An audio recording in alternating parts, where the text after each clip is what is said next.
The chamber stretched vast and empty, designed to make those who stood at its center feel small. Jiho Park stood in that center now, his hands clasped behind his back, his face calm despite the churning in his gut. Above him, arranged in a perfect circle, sat the members of the Galactic Council. 23 species, each believing themselves superior to the humans who had arrived in their space only 50 years ago. Jiho had spent 3 days defending his species. 3 days of presenting evidence, calling witnesses, and dismantling every accusation the Council had thrown at humanity. They said humans were too aggressive. He showed them records of peaceful first contacts with 17 species. They said humans refused to follow galactic law. He proved that humanity had appealed through proper channels for every single expansion. They said humans were unpredictable and dangerous. He demonstrated that it was human scientists who had solved the Andromeda Plague that killed billions across Council space. None of it mattered. Speaker. Velther rose from his seat, his scaled hand pressing against the voting console. One by one, the other Council members followed. Red lights blinked across the chamber. 23 votes, all against humanity. The verdict is reached, Velther announced, his voice carrying through the chamber without need for amplification. Humanity is hereby declared incompatible with galactic civilization. You are expelled from all Council-protected territories. You have 90 days to remove yourselves from our space. Jiho felt the words hit him like physical blows. Around the chamber, human observers gasped. Some cried out in protest. Security forces moved forward, their weapons ready but not yet raised. This is not justice, Jiho said quietly. Then louder, this is not justice. We have committed no crimes. We have broken no laws. You exile us because you fear us. You fear that we grow too fast, learn too quickly, adapt too well. You fear that we will show the galaxy that your system is built on stagnation and control. Velther's eyes narrowed. Your species has existed in space for barely half a century. Yet you claim 30 systems. You build ships that rival our own. You refuse to submit to the natural order. Yes, we fear what you might become. And we are right to do so. Then you have already lost, Jiho replied. Because fear makes you weak. Fear makes you cruel. And history will remember this moment, not as the day you protected the galaxy, but as the day you abandoned your principles because you could not compete. The Council said nothing more. Security forces escorted Jiho and the other human representatives from the chamber. Outside, the human fleet waited. 300 ships, everything humanity had brought to this final meeting. It seemed like so many when they arrived. Now, looking at them through the viewport, Jiho realized how few they were. Admiral Mireille Choi met him at the airlock. Her uniform was crisp, her expression hard. She had commanded fleets against pirates and defended colonies from raiders. She had never lost a battle. But this was not a battle they could win with weapons.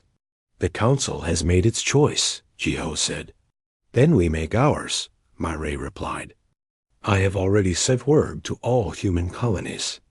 The evacuation begins immediately. In the research vessel Horizon, Hyen Kim sat in his laboratory, surrounded by alien technology that the Council had traded to humanity over the years. He was old now, his hair gray, his hands sometimes shaking when he worked too long without rest. But his mind remained sharp. As news of the exile reached him, he did not panic. Instead, he pulled out a locked case he had hidden years ago. Inside were blueprints, designs, technologies that humanity had reverse-engineered from Council equipment but had never dared to build. The Council had rules about what technology lesser species could possess. Humans had followed those rules. They had been good galactic citizens. Those days were over. Get me my best engineers, Hyen said to his assistant. All of them. We have work to do. Across human space, the evacuation began. It was not chaotic. Humans had planned for disaster ever since they first left Earth. Every colony had emergency protocols. Every ship had escape routes mapped. But the scale was overwhelming. 15 billion humans spread across 30 star systems. Millions of ships would be needed. Thousands of trips. Captain Taiyang Lam commanded the civilian transport New Dawn. It was a massive vessel, capable of carrying 50,000 people in cryo-sleep. He had made the journey between Earth and the colonies dozens of times. But this time felt different. This time, they were not traveling toward a destination. They were fleeing. All passengers are loaded, his first officer reported. We can depart on your command. Tai Yang looked at the view screen. Below them, the colony of Horizon Prime glittered in the light of its sun. Humanity had built that colony from nothing, terraformed a dead world into something beautiful. And now they were leaving it behind. Begin departure sequence, he ordered. One by one, the human ships lifted from planets, undocked from stations, and formed into massive convoys. The Council sent observer ships to ensure humanity left on schedule. They did not offer assistance. They did not provide supplies. They simply watched, weapons ready, as an entire species packed up its civilization in a secret meeting aboard the flagship Unity. Myray gathered her senior officers. Among them was Jiwan Bei, a quiet woman who had served as humanity's liaison to the Council for years. She had attended countless diplomatic functions, smiled at countless ambassadors, and gathered countless secrets. The Council thinks we will scatter, Jiwan said. They expect us to break apart, each colony going its own way. They believe we will fight among ourselves for resources and eventually fade into history. Then we will surprise them, Myray said. Hyen tells me he can improve our FTL drives beyond Council specifications. Without their restrictions, without their rules, we can innovate freely. We can become something they never expected. But we need time, Hyen added via hologram. And we need a place to build. Somewhere beyond Council space. Somewhere they cannot find us easily. Taiyang spoke up from his ship. I have studied the star charts. Beyond the Council borders, there are unmapped sectors. Regions they avoided because the jump routes are dangerous. But if we can navigate them, then we find ourselves a new home, Myray finished. One they cannot take from us. The 90 days passed quickly. Human ships filled space lanes, moving in organized streams toward the galactic rim. Council species watched them go. Some felt satisfaction. Others felt unease. A few felt shame. Jiho Park stood on the bridge of the Unity as the last human ship left Council space. Behind them, 30 star systems now stood empty. Ahead, the unknown waited. Do you think we will survive this? A young officer asked him. Jiho smiled. It was not a happy smile. It was the smile of a man who had been pushed to his limit and discovered that his limit was further than anyone realized. Survive? He said, we will do more than survive. We will build something better. Something that does not fear progress. Something that does not crush the weak to maintain power. And one day, the galaxy will see what humanity can truly become. The fleet jumped FTL, leaving Council space behind. The exile had begun, but so had something else. Something the Council would come to regret. Humanity's true journey was just starting. The jump through uncharted space felt different. Taiyang gripped his command chair as the new dawn shuddered around him. The navigation systems screamed warnings. Space outside the viewport twisted into colors that should not exist. But they emerged intact on the other side, and that was what mattered. Status report, he called out. Hull integrity at 96%. Some minor damage to the outer plating. Nothing critical. His first officer checked the sensors. "Sir, we have a problem." 3 ships did not make it through the jump. Taiyang's jaw tightened. 3 ships. That meant 15,000 people lost in the void between stars. He marked their names in the log. The exodus was taking its toll. The human fleet had been traveling for 6 months now. 6 months beyond Council space, moving deeper into regions that appeared on no map. They had chosen this path deliberately. If the Council could not find them, they could not finish what they started. But the unknown brought its own dangers. A week after the difficult jump, the fleet encountered their first hostile aliens. The ships appeared on sensors like ghosts, fast and aggressive. They attacked without warning, targeting the slower civilian transports. Admiral Myray responded immediately. Her warships moved to intercept, weapons hot. The battle was brief but brutal. The alien ships fought with a ferocity that surprised even the experienced human commanders. They did not retreat even when overwhelmed. They fought until their ships broke apart. After the battle, Myray studied the wreckage. "These are not random pirates," she said to her officers. "Look at their weapons. Look at their tactics. They are desperate, starving." Ji-Wan examined the alien technology. "I recognize some of these components. They are old Council designs. Very old.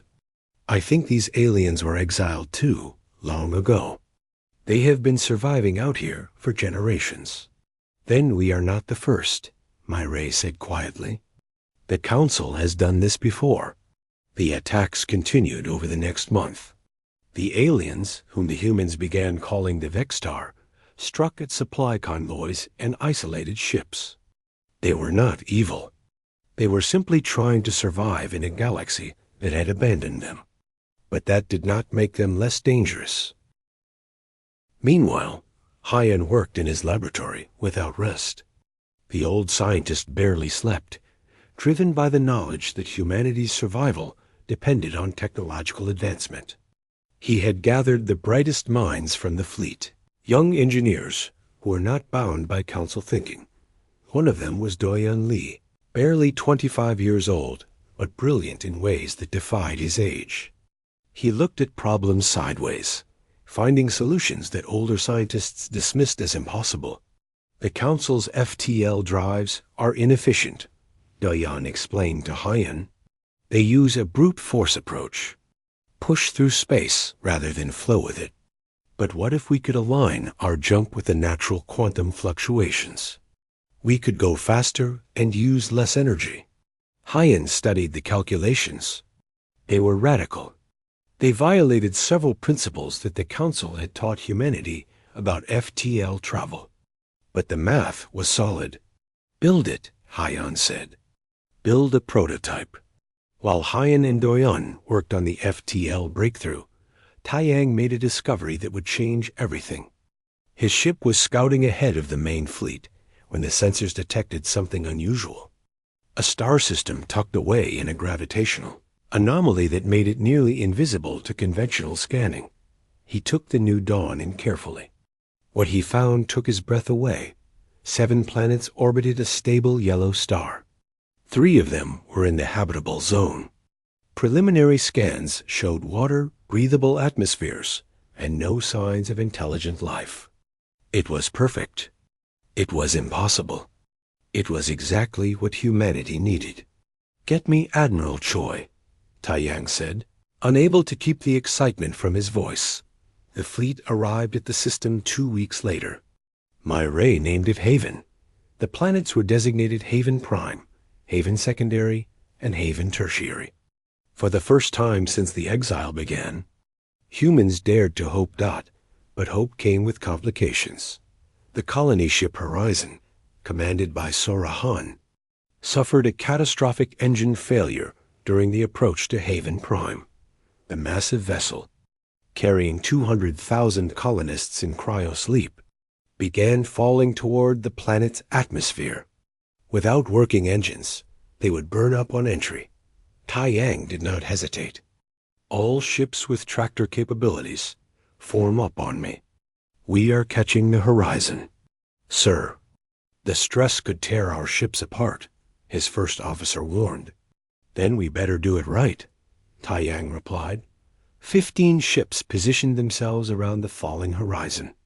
They locked their tractor beams onto the colony vessel and fired their engines at full power. The new Dawn's hull groaned. Warning lights flashed across every console. But slowly, impossibly, the horizon's fall began to slow. ORA stood on her bridge, watching the rescue unfold. She had accepted her death and the death of her passengers. But humanity had other plans. They pulled together, combining their strength, and did the impossible. The horizon landed hard, but intact on Haven Prime's surface. When the cryopods opened and the colonists stumbled out into the sunlight of their new world, many of them wept. They had lost Earth. They had lost their colonies. But they were alive, and they had found a new home. The first permanent settlement was established 3 months later. They called it New Sol. It was small at first, just prefabricated buildings and temporary shelters. But it grew quickly. Humans had become experts at building from nothing. Jiwan Bei arrived at New Sol with troubling news. She had maintained secret contacts with her information network back in Council space. What she learned made her seek out Myray immediately. The Council is not content with our exile, Jiwan said. They have authorized hunter fleets. Small groups of ships tasked with finding and destroying any human settlements they discover. Do they know about Haven? Myray asked. Not yet, but they will search. And if they find us before we are ready, Myray understood. Humanity needed time to build, to grow strong. Then we make sure they do not find us. And we make sure that if they do, they regret it. In his laboratory, now relocated to Haven Prime, Hyan finally achieved his breakthrough. Dion's radical FTL design worked. Not only did it work, it was 30% faster than Council drives and used half the energy. More importantly, it left a different signature in space. Council sensors would not be able to track them effectively. We need to retrofit the entire fleet, Hyan told Myray. It will take time, but it is essential. You have 6 months, Myray replied. After that, we begin expansion. We will not hide forever. As the first year in Haven ended, humanity assessed its situation. They had lost much. 30 star systems abandoned. Thousands of ships destroyed in the Exodus. Tens of thousands of lives lost. But they had also gained something valuable. They had gained freedom. TAE, YANG, stood on the surface of Haven Prime, looking up at the night sky. Somewhere out there, the Council continued its business, believing humanity had been dealt with. They were wrong. SORA joined him, her engineering crew having just finished repairs on the horizon. Do you think we made the right choice? She asked. Not fighting back at the Council chambers. We could not win that fight, Tai Yang said. Not then. But give us time. Give us space to grow without their restrictions. And then, he smiled, then we will see who made the right choice. Above them, human ships moved through the Haven system, no longer fleeing but building. Construction platforms appeared in orbit. Mining operations began on the asteroids. The fleet was transforming from a desperate exodus into something new. Something stronger. In the Council chambers, light years away, Veltha received reports on the human exile. The last confirmed sighting had been months ago. The hunter fleets found nothing but empty space. Slowly, humanity was fading from galactic memory. Veltha was satisfied. The threat had been neutralized. The galaxy was safe. He had no idea how wrong he was. 20-5 years had passed since the exile. Minho Song stood in his office overlooking New Sol, which had grown from a collection of prefabricated buildings into a gleaming city of 15 million people. He was Chancellor now, elected by the people of the human Commonwealth. The title felt heavy some days, but he wore it with pride. The newest colony reports successful establishment, his aide informed him. That brings us to 40 settled systems. 40 systems. Humanity had recovered everything they lost and more. The Council had exiled 15 billion humans. Now the Commonwealth boasted 20 billion citizens, spread across worlds that humanity had found and claimed on their own terms. Minho walked to the window. Below, the city thrived. Above, orbital platforms processed materials from the asteroid belts. Beyond that, the Commonwealth fleet maintained constant patrols. They had learned from their exile. They would never be caught defenseless again. Admiral Yuna Kwan had taken over the fleet after Murray's retirement. She had been just a lieutenant during the Exodus, learning from the old admiral's example. Now she commanded 10,000 warships, each one built with technology that made Council vessels look primitive. Yuna stood on the bridge of her flagship, the Resilience, watching as her fleet conducted exercises. The ships moved with precision, their new drives allowing maneuvers that would have been impossible 25 years ago. Hyen's breakthrough had been just the beginning. Human engineers, freed from Council restrictions, had pushed technology forward at a pace that astonished even themselves. Admiral, we have detected an unknown contact at the edge of the system, her sensor officer reported. Yuna's eyes narrowed. Configuration? It matches Council Scout class. They are conducting passive scans. The Council, after 25 years of silence, they had finally found the Commonwealth. Yuna did not panic. They had prepared for this moment. Intercept and capture, she ordered. I want that ship intact and its crew alive. The Commonwealth ships moved before the Council Scout could react. Advanced jammers killed its communications. Tractor beams locked onto its hull. Within minutes, the scout ship sat in the Resilience's hangar bay, its crew surrounded by armed Marines. Seojun Ryu arrived from the capital within hours. He ran Commonwealth Intelligence now, the organization responsible for keeping humanity safe from external threats. He was a hard man, shaped by years of fighting in the underground resistance before the exile. He did not trust easily, and he never forgot an insult. Let me talk to them, Seojun said to Yuna. The Council scouts were terrified. They had expected to find scattered human refugees struggling to survive. Instead, they found a thriving civilization with technology they could not understand.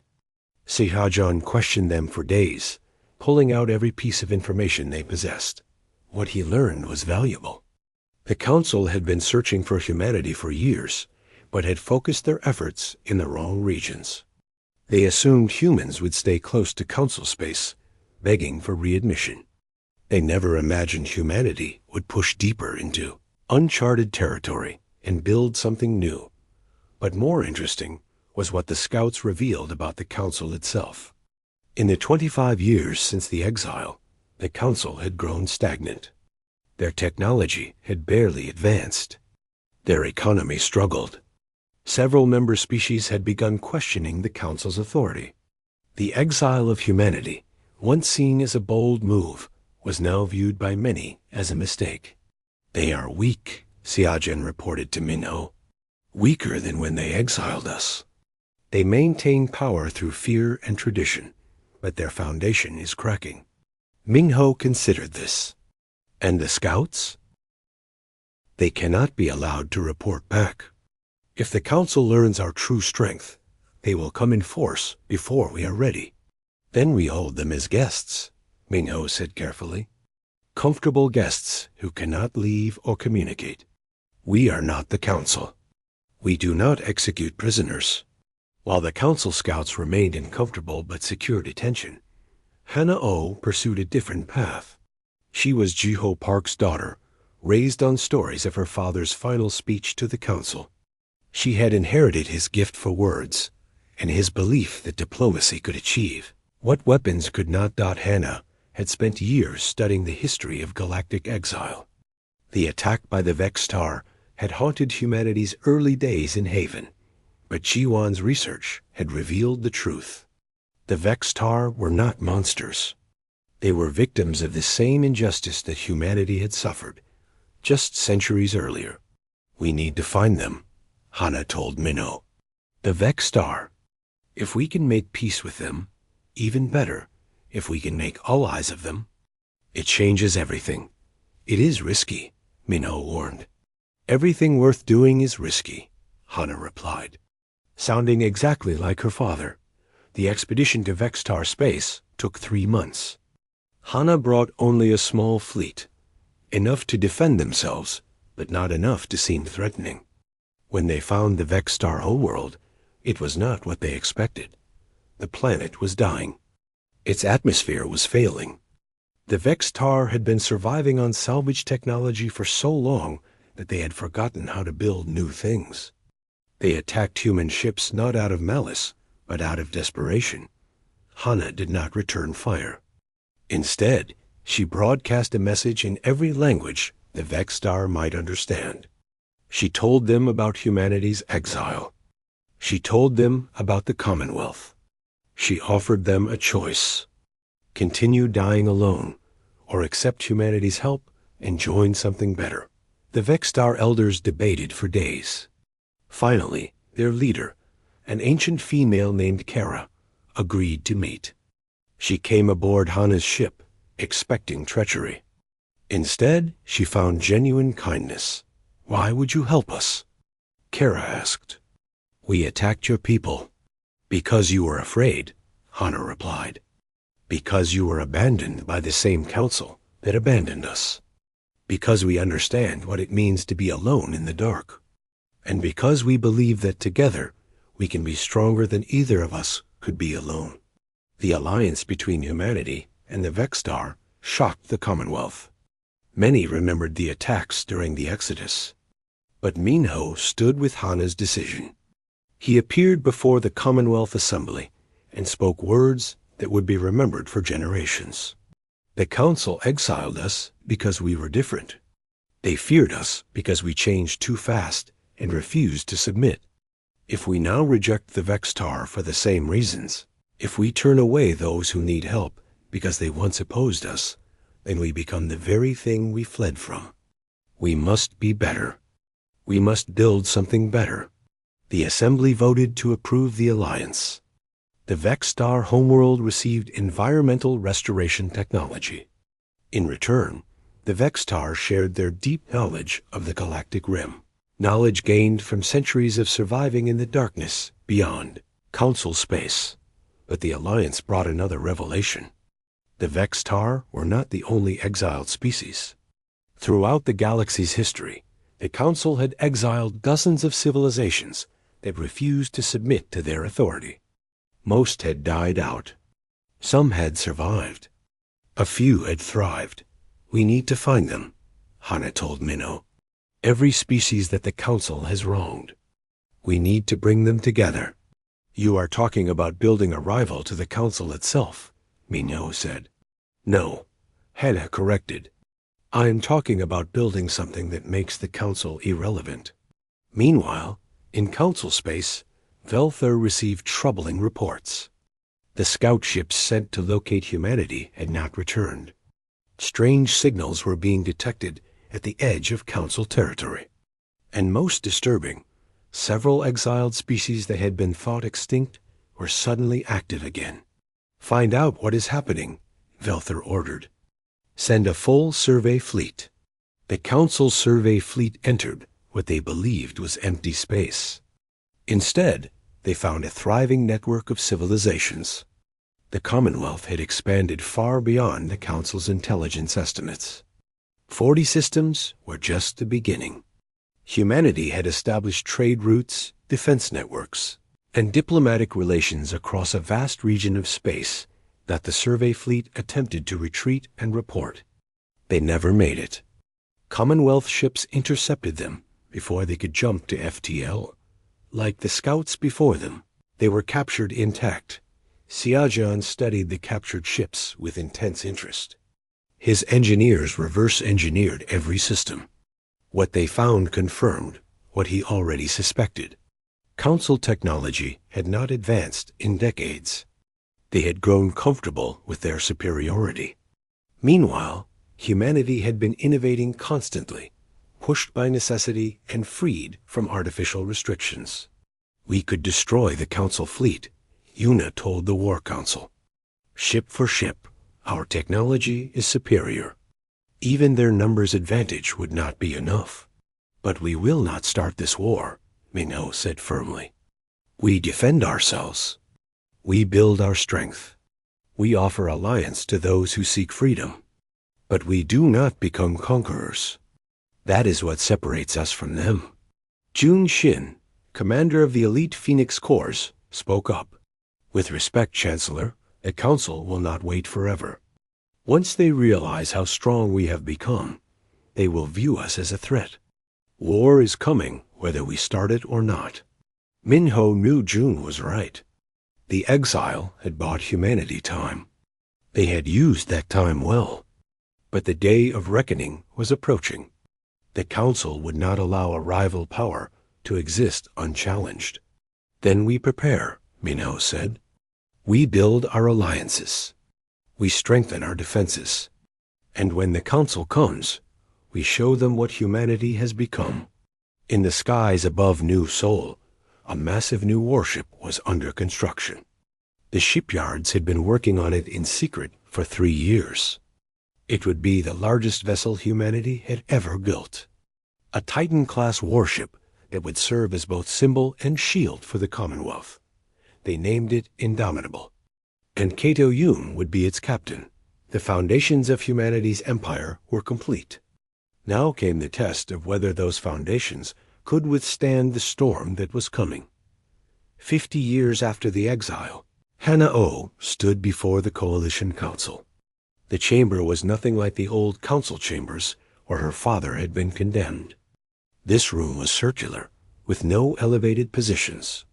Every species sat as equals. 7 races had joined humanity in forming the coalition of free worlds. The Vextar were there, as were the Krell, the Marn, the Tuva, the Eldar, the Quinn, and the Nethril. All of them had been exiled by the Galactic Council at various points in history. All of them had survived. Now they stood united. The Council's 4th Fleet has entered the Deneb sector, Hana reported. Intelligence suggests they intend to reclaim what they call lost territories. Our territories. The Coalition now controlled 200 star systems. 80 billion citizens called it home. They had built something remarkable, a society based on merit and mutual respect rather than hierarchy and fear. But peace had a price, and the Council had decided to collect. How many ships? Asked Kara, the Vextar representative. 5,000 warships, Hana replied. It is their largest military operation in a century. They mean to crush us before we grow stronger. Then we show them why we are already stronger, said Jun Shin. He was Supreme Commander of Coalition forces now. His Phoenix Corps having evolved into the finest military force in known space. Let them come. We will be ready. The Coalition fleet assembled at Crimson Nebula, a strategic location that controlled access to 3 major trade routes. If the Council wanted to strike at Coalition space, they would have to come through here. Jun positioned his forces carefully, using the nebula's natural properties to hide his true numbers dot under Jun's command. A young tactical officer named Yoonji Nam had been working on something special. She had studied every council battle in recorded history, looking for patterns in their tactics. What she found was predictable. The council relied on overwhelming force and direct assault. They had not fought a peer adversary in generations. Their strategies had grown stale.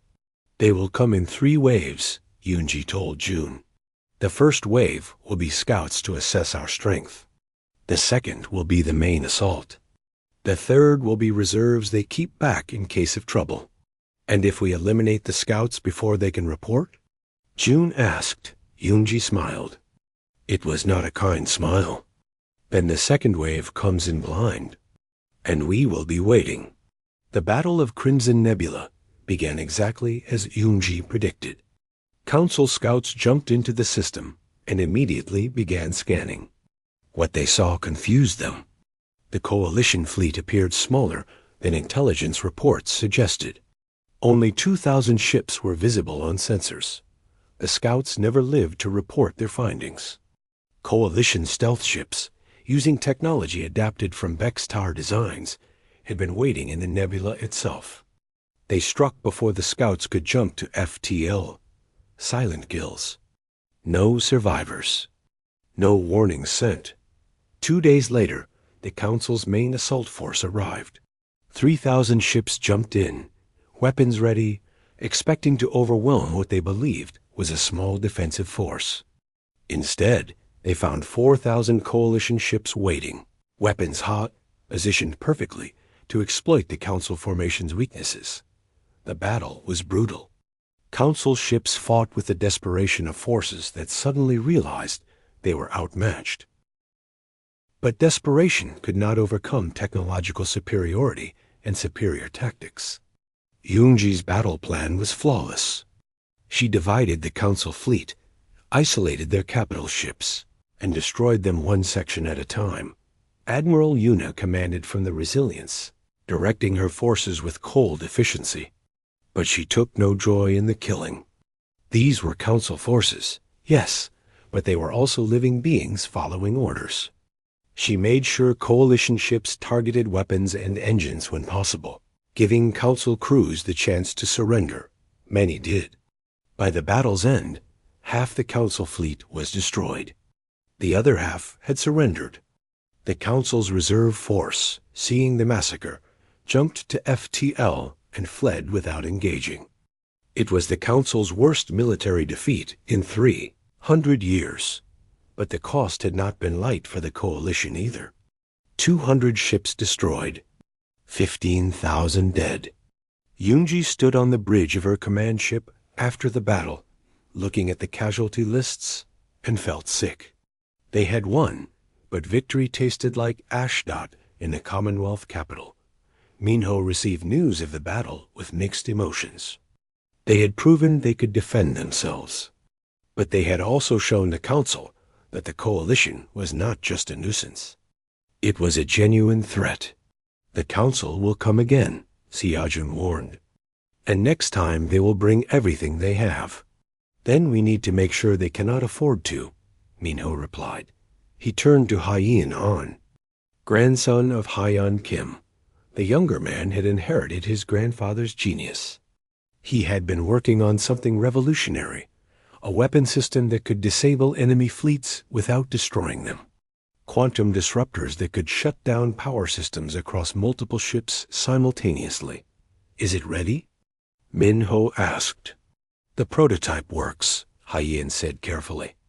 But deploying it on a large scale will take time. And there is something else you should know. This technology could be adapted for other purposes. Medical applications. Industrial applications. It could change everything. Then fast-track production, Minho ordered. For the military applications first. We need every advantage we can get. The Council's response to their defeat at Crimson Nebula was swift and predictable. They declared the coalition a hostile force and authorized unlimited military action. But they also did something unexpected. They offered peace talks. It is a trap, June said immediately when the proposal arrived. Of course it is a trap, Hannah replied. But we need to appear willing to negotiate. If we refuse, they paint us as warmongers to the rest of the galaxy. Seojun's intelligence network uncovered the truth within days. The peace talks were a cover for an assassination plot. Council Special Forces planned to eliminate coalition leadership during the negotiations. Kill Hannah, Minho, June, and the other key leaders in one strike, then exploit the chaos to invade. We could turn this against them, Seojun suggested. Feed them false information. Make them think the plan is working. Then capture their assassination team and expose the plot to the galaxy. No, Hannah said firmly. We do not play those games. We are better than that. Then what do you propose? Minho asked. We attend the talks, Hannah said. But we make sure the galaxy is watching. Full transparency. Leave broadcasts. Every word recorded and shared. They cannot assassinate us in front of billions of witnesses. The peace talks took place on a neutral station. The council sent Velthur himself, the same being who had condemned humanity 50 years ago. He was old now, his scales dulled with age, but his eyes still held that same arrogance. Hannah sat across from him. The entire galaxy watched through holofeeds. You have grown strong, Velthur said. Stronger than we anticipated. Perhaps we can find common ground. You mean you can no longer defeat us militarily, Hannah replied. So now you offer peace. But where was this peace 50 years ago? Where was this willingness to talk when you exiled my father and his people? We acted to protect galactic stability, Velthur said. You acted to protect your power, Hannah countered. You saw a species that might challenge your authority, and you tried to destroy them. Just like you destroyed the Vextar. Just like you destroyed the Krell and the Marn and all the others. The coalition exists because of your fear and your cruelty. Velthur's expression darkened. You speak of peace, but you build weapons. Your fleets grow larger every year. You are becoming the very threat we feared. We build weapons because you taught us we needed them, Hannah said. We grow stronger because you showed us that strength is the only language the Council respects. You created us, Velthur. Every ship we build, every alliance we forge, every world we settle, it all exists because you forced humanity to become something greater than what we were. The talks broke down, as everyone knew they would. But Hannah had achieved her goal. The galaxy had watched the Council's arrogance and the Coalition's reason. Opinion began to shift. Many Council species started questioning their leaders. Why had the Coalition been exiled? What threat did they really pose? Were the Council's actions justified? In the Council chambers, Velthur faced growing opposition. Several member species demanded answers. The military defeat at Crimson Nebula had shaken confidence. The failed peace talks had made the Council look weak. For the first time in centuries, the Council's authority was truly challenged from within. We must destroy the Coalition, Velthur declared. We must commit our full strength. Show them that the Council's power is absolute. And if we lose? Asked a younger Council member. If we throw everything at them and still fail? What then? Velthur had no answer. In Coalition space, preparations for war accelerated. Hyan's quantum disruptors went into mass production. New warships rolled out of shipyards across 200 systems. The Coalition fleet expanded to 50,000 ships. Every citizen who could fight received training. Every world built defenses. They did not want this war. But if war came, they would be ready. And they would show the galaxy that the exiled races, the species that had been cast aside and forgotten, were stronger together than the Council had ever been. The final confrontation was coming, and the galaxy would never be the same, 75 years after the exile. Hannah O sat in her office overlooking New Seoul.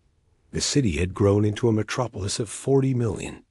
Its towers reaching toward the sky, its streets filled with humans and aliens living side by side. She was old now, her hair white, her hands marked with age. But her mind remained sharp, and her heart still held the fire her father had passed to her. They are coming, Siajon reported. He was old too, but retirement had never suited him. The Council has assembled everything they have. 55,000 ships. They will reach Coalition space within the week. And our strength? Hana asked, though she already knew. 50,000 ships, Seajon replied. We are almost evenly matched in numbers. The difference will be technology, tactics, and will. Hana looked at the star chart on her wall. The coalition had grown beyond anything they imagined during those desperate days of exile. 200 systems, 80 billion citizens, 7 allied species working together as equals. They had built something beautiful. Now they had to defend it. Admiral Mira Jang commanded the coalition fleet now. She was young, barely 40, but she had been born during the Exodus. She had grown up knowing nothing but the coalition. This was her home, and she would die before letting the council take it. All fleets report ready, Mira said from the bridge of the Indomitable. The massive Titan-class warship had become the symbol of coalition strength. We will meet them at the border. But Hana had other plans. No, she said over the comb. We will meet them at Council Prime. The audacity of it shocked even hardened military commanders. Council Prime was the heart of Council space, the capital world where the Council chambers stood. Hana was proposing they attack the enemy's homeworld. It is too dangerous, Junshin protested. Even as Supreme Commander, he was cautious about overreaching. It is necessary, Hana replied. If we meet them at our borders, we fight a defensive war. We trade systems and lives until one side collapses. But if we strike at their heart, we end this quickly. We show the Council and every species watching that we are not victims to be crushed. We are equals to be respected. Chancellor Seren Park, great-granddaughter of Jiho Park, supported the plan. She was younger than Hana, representing a new generation of leadership. My great-grandfather told the Council they would regret their choice. Now we make those words come true. The coalition fleet jumped to FTL, heading not toward their own borders, but toward the center of Council space. It was the largest military movement in galactic history. 50,000 ships moving with one purpose. But Hana's plan had another layer. While the fleet moved toward Council Prime, Junho Wu led a different mission. He was a diplomat, a believer in peace, and he carried with him the most dangerous weapon the Coalition possessed: truth. For decades, Seojan's intelligence network had been gathering evidence. Every crime the Council had committed, every species they had wrongly exiled, every law they had broken, every secret they had kept, all of it compiled into a single, devastating database. Junho's mission was to broadcast this information across every communication channel in Council space, not just to governments, but to citizens. Let the people of the Council see what their leaders had done in their names. Let them decide if they wanted to continue supporting a corrupt system. The Council became aware of the Coalition fleet's approach with growing panic. 50,000 ships heading toward their capital. Velther ordered the defense fleet to hold position. 30,000 ships surrounded Council Prime, weapons ready, shields up. But something strange happened. As the Coalition fleet entered Council space, they encountered resistance forces that simply moved aside. Border defense stations that lowered their weapons. Patrol fleets that refused to engage. Word of Junho's broadcast had spread. Council citizens were learning the truth, and many did not like what they saw. Inside Council Prime itself, protests began. Citizens took to the streets demanding answers. Why had so many species been exiled? Why had the Council hidden this information? What else were they lying about? A resistance movement emerged, led by a council member named Davin Chai. He had been advocating for reform for years, always blocked by the old guard. Now, with the truth exposed and a coalition fleet approaching, he saw his chance. He was not a revolutionary by nature, but sometimes circumstances made revolutionaries of ordinary people. The Council has betrayed everything it claimed to stand for, Davin broadcast to his people. They preached unity, but enforced conformity. They promised protection, but delivered oppression. The coalition did not attack us. We attacked ourselves by abandoning our principles. The defense fleet around Council Prime found itself in chaos. Some commanders remained loyal to Velthor. Others sided with Davin's movement. Still others simply refused to fight. Uncertain who truly represented the Council's interests, Mira Jang brought the coalition fleet to the edge of Council Prime system and stopped. She did not attack. She simply waited, her 50,000 ships holding position. A visible reminder of what the Council had created through their fear and cruelty. "This is Admiral Mira Jang of the Coalition Fleet," she broadcast on all frequencies. "We have not come as conquerors. We have come to demand justice. 75 years ago, the Council exiled humanity for the crime of being different. They have done this to dozens of species throughout history. Today, we stand here representing all those who were cast aside. We demand that the Council answer for its crimes." Hannah's voice joined the broadcast. The old woman's words carried the weight of history. "I am Hannah, daughter of Ambassador Jiho Park, who stood in the council chambers and spoke truth to power. My father told the council they would regret their choice. That day has come, but we are not here for revenge. We are here to build something better. Humanity was exiled because we grew too fast, learned too quickly, refused to submit. But we did not become monsters. We became something better than what the council feared. We built a society based on equality and merit. We helped those who were abandoned. We protected those who were weak. We offer that same chance to you. Join us," Hannah continued, "not as subjects, but as equals.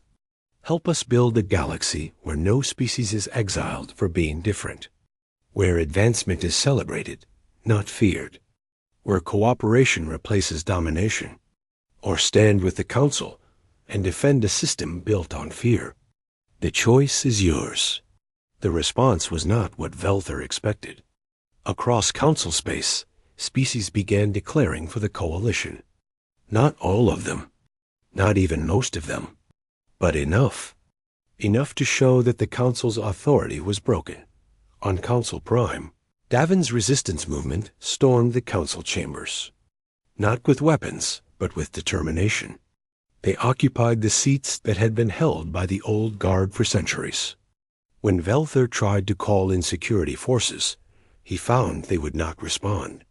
The officers had sided with the resistance. Velthor stood alone in the empty chamber. He had lived for 200 years. He had ruled the council for half that time. He had believed he was protecting galactic civilization. Now he saw the truth. He had been protecting his own power, and in doing so, he had created the very threat he feared most. "It is over," Davin Shai told him. "Surrender. Stand trial. Let the galaxy judge you fairly, something you never allowed for those you exiled." Velthor looked at the young reformer. Then he looked at the view screens showing the coalition fleet holding position, not attacking, just waiting. Finally, he looked at his own reflection in the polished walls of the chamber. "I was wrong," Velthor said quietly. The words seemed to cost him everything. "I thought I was protecting the galaxy, but I was only protecting the system. And the system was already broken." He removed his ceremonial robes and laid them on the floor. Then he walked out of the chamber, not as Speaker of the Galactic Council, but as a tired old being who had finally run out of road. The war that everyone expected never came. Instead came something harder and more important: reconciliation. The council was dissolved. In its place rose the Galactic Assembly, a new organization built on coalition principles. Every species had an equal voice. Decisions were made by consensus, not decree. Authority came from merit, not tradition. It was not easy. The transition took years. Some species resisted. Some conflicts turned violent. But slowly, painfully, The galaxy began to heal. Nirajang's fleet did not conquer Consul Prime. Instead, they helped evacuate refugees from worlds torn by the transition. They provided security for the new assembly. They showed, through actions rather than words, what the coalition stood for. Hyon's quantum technology, developed for war, found new purpose in peace. Medical applications saved billions of lives. Industrial applications revolutionized manufacturing. The technology meant to disable fleets instead connected worlds. Junho Wu became the first speaker of the Galactic Assembly. He had spent his life advocating for peace. Now he had the chance to build it. His first act was to establish a memorial for all species that had been wronged by the old council. The names went on for pages. Humanity's name appeared near the end, but every name mattered equally. 100 years after the exile, a young alien student stood in front of a statue in the assembly hall. It showed an old human male, his hand raised, his face determined. The plaque read, Ambassador Jiho Park. He stood alone against injustice. He spoke truth to power. His words echoed across the galaxy. History will remember this moment. He was right. Teacher, the young alien asked, why did humanity help the council species after everything they did? Why did they not take revenge? The human teacher smiled. She was descended from the original exiles, carrying their stories in her blood. Because revenge would have made us like them, she said. My ancestors understood that true strength is not in crushing your enemies. It is in helping them become better. The council exiled humanity because they feared what we might become. We became what they should have been all along. The student considered this.